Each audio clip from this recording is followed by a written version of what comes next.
everyone. Welcome to The Leader's Edge, your path to personal and leadership growth. I'm your host, Steve Steele, alongside my co-host and partner in leadership, Ernie Dacumos.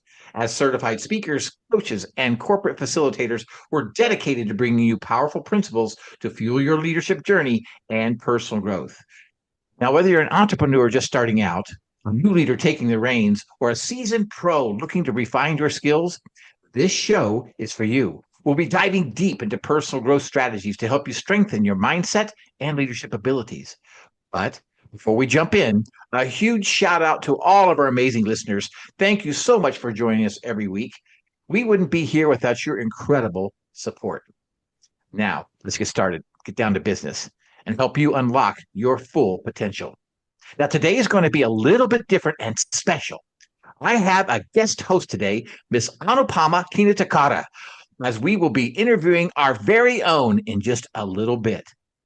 We're also launching our very own brand new YouTube channel, The Leader's Edge, today, which will be the very first episode. And going forward, we'll be doing it every single week. The replay will be available within 24 hours after the live show. So listen in and watch The Leader's Edge on YouTube. Anupama, how are you doing today, girl? Hey, Steve. Hello, everyone. This is your guest co-host, Anupama Kinatukara, and I am doing fantastic. Did you all know that the month of March is being celebrated as Women's History Month?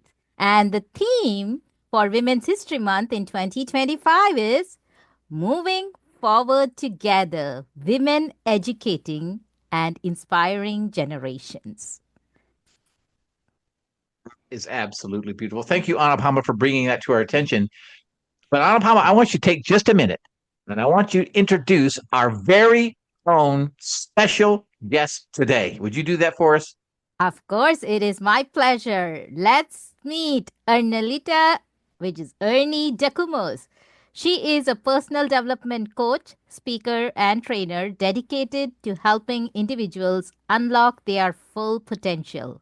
A Maxwell Leadership Certified team member, she has thrived and is still thriving in the healthcare industry while mentoring and empowering leaders to step into their confidence and purpose.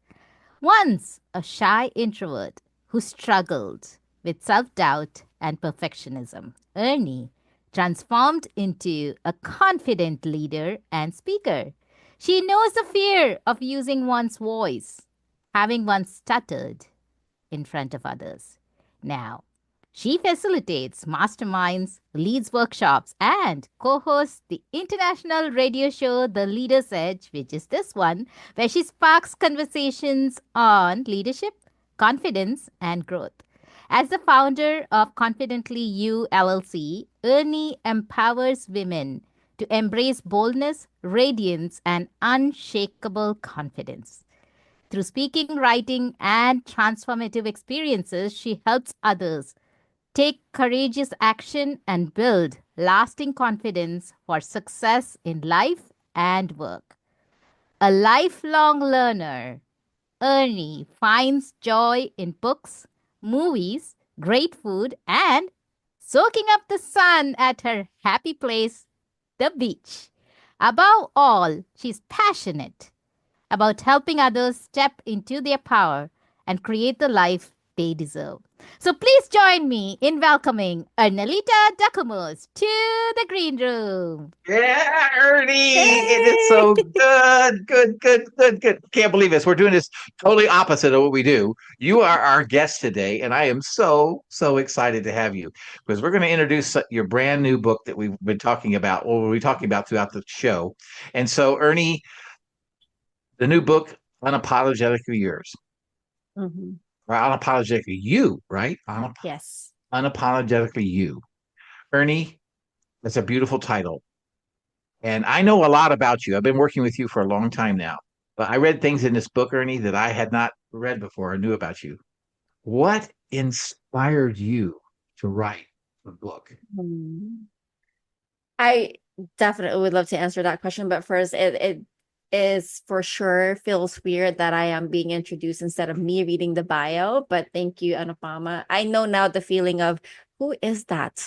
Like, whose bio is that? Now I know the feeling. And apologetically, you is a byproduct of my experience. And what inspired me to write the book is it's a book that I wish I had. I know we had a guest before who wrote a book, the book I wish I had. And obviously, we are different. We are all different. So if there's a book out there that I wish I had as my guide, this would be the book for me.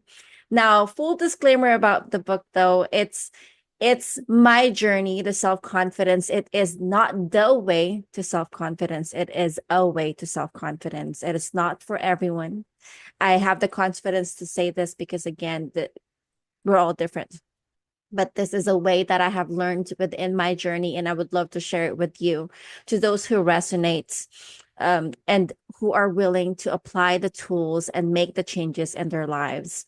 There's a caveat to this. There's so many tools, there's so many stories that you will see in the book and read in the book. But reminder, whatever resonates with you is what you needed to hear right now. So Absolutely. what inspired me is I wish it's the book that I wish I had. So I'm providing it to others. You actually have it now, right? So, yes. That's wonderful. That's absolutely beautiful. That's absolutely beautiful. So Anupama and I are going to be alternating questions in and out. We're going to be talking to you a little bit about your book and different specific. We're not going to give the whole book away, Ernie, because we want people to really actually buy the book and we want them to listen to the book. And you can get it on Amazon, correct? You can get the book on Amazon. It will be available this month. Yes. Awesome. So we want you to go out and purchase the book, everyone. Get the book, Unapologetically You. And so we're not going to give it all away. But we are going to dive into a few things, Ernie, that we found in some chapters. I found interesting, some questions that I found interesting. And I know Anupama did as well. So are you good with that? Let's do it. Let's do it. Let's do it. Let's do it. Let's do it. Okay. So Ernie, you talk a lot about relationship with yourself in the book. And how you have to learn to love yourself, care with yourself.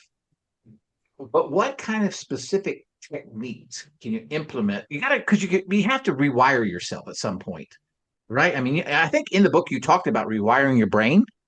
Yes. So what kind of techniques can you give us that would help implement to start to rewire your brain for more positive thoughts? Because lots of times the thoughts that people think aren't necessarily positive and they wear on you. Before I answer that, I'm not going to say partner because I'm the guest today. Before I answer the question, I think it's more so deciphering why we even have to rewire, right? The book itself is focusing on you. Now, a lot of people may think that's selfish, but how can we pour onto others if we don't take care of ourselves? Right? Which is why we're talking about this specific chapter in the book. And it's, do you love you? And there's a reason why it's a question. So part of that is we have been conditioned over time that it's good to give to others. It's good to serve others. It's good to do things for others. But at the end of the day, we do not give the same love, serving, and catering to ourselves. To be honest, we are our worst critic, right? And with that, it comes off as the same. When you are you are judging yourself, when you are bullying yourself. I said that in the book. You're the greatest bully of of yourself, right? How is that serving you? The greatest relationship that you will have is within yourself, yet we don't prioritize ourselves. That's beautiful. Yeah. So a few things is like I have the tools that I've given is rewire your brain. The negative self-talk, the bullying, we need to shift that and rewire it. What are the techniques? First, acknowledging that we even do it ourselves. Right? If you are not bullying yourself, if you're not calling yourself stupid, if you're not calling yourself that I am ugly, I am fat, by all means, that's great. But it's more so of saying, I am so stupid. I am fat. I'm not good enough. So acknowledging it. And the second is make it more visible. Write it down. Right. Write those negative self-talk down and then replace it with a positive. Honey, I want to take a step back. I know you mentioned that you were looking for something like this. So what were you looking for, and what have you found as you wrote this book? What was missing? That's a beautiful question. What was I looking for? So as I mentioned, we are all different, right? What was missing is what stories can I resonate with? I have a specific story that I can share to others, and that would be me being a woman who moved to another country, at a very young age. I was 17 years old when I moved to United States. I thought I can conquer the world. But when I got here, I was wrong. The culture shock, the inferiority complex, the not understanding what other people are saying, the difference in the culture itself. So for those of you who don't know you, where did you come from? Yeah. I came from the Philippines, and English is not my main language. Did you know English, Ernie, when you came? Yes, I did know English. It is actually part of the curriculum in my country, but we do not speak it confidently in my country before. Today, it is now spoken confidently, but not before. So I understand it. I can write, I can read.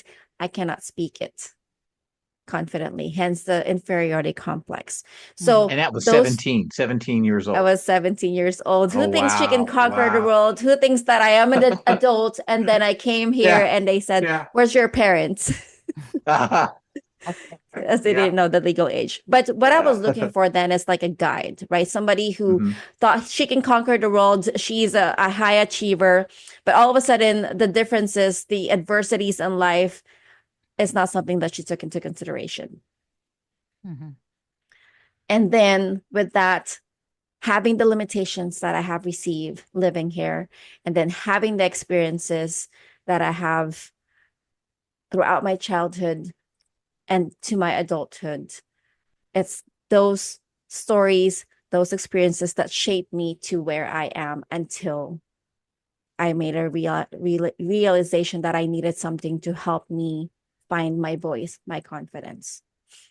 And it all sparked from the idea of me feeling stuck. I had this black hole in my chest. Yeah, I was going to ask you about that. Yes, the metaphoric black hole in my chest. And to be honest, it was eating me alive to a point that I was becoming the person whom I know I'm not, and the person I do not want to become. I was snappy. I was angry. I was just this negative person. And no one wants to be like that, right? Yeah. Wow. Well, Ernie, you talked about the struggles that when you came over to America when you were 17. And man, I can't imagine coming over to a country I'm 17 and thinking that I'm going to conquer it. I mean, that's amazing. But Ernie, I know that you had other struggles, and you had struggles in writing this book. What are some of the struggles that you had writing the book? We have about 3 or 4 minutes, Ernst. What kind of struggles did you have writing the book? Oh, I can give you just the one major thing, which is time. We all have this excuse. I am too busy. You can see it on people's calendars. You can see it in people's lives. I have kids. I have families. I don't have those, but I do have 3 jobs, maybe, or more. I am constantly running around, and time is not there for me. But then again, the book is my legacy. It was, for me, it's the priority. There's no such thing as being busy. There's such a thing as prioritizing and making sure that we are honoring the things that we value, honoring the things that will help us get closer to the goals that we have. And because of this, I actually had the book structured I planned this December of 2023 as to which month will I finish each chapter. I broke it down. And then your friend Ernelita had a breakdown when she couldn't fulfill the promises to herself. And that's when I had to ask for help.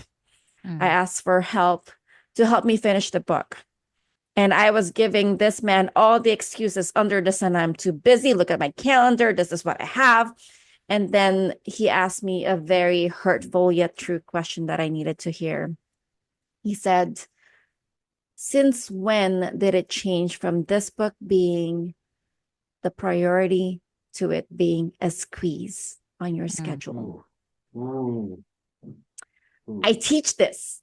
I teach prioritization, but I did not remember it at the time when I was writing the book. So I forgot that it is to prioritize it, not to squeeze it in. And ever since then, I was able, this was October. I was able to finish the book December of 2024. Wow. I remember us talking about that back in October. You told me about that story. That's amazing. That is amazing. Beautiful, beautiful. We noticed, Ernie, that we got just 1 minute here, okay? But you can kind of touch. We'll touch on it in the next segment a little bit too. But we noticed that each chapter that you write, it starts with the word "do" in front of the chapter.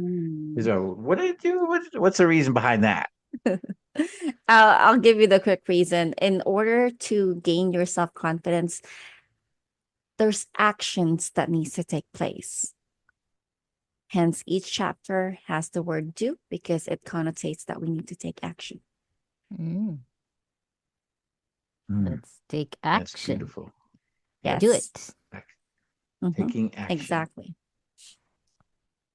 All right. Thank you so much, Ernie. Anupama, you want to take us on break?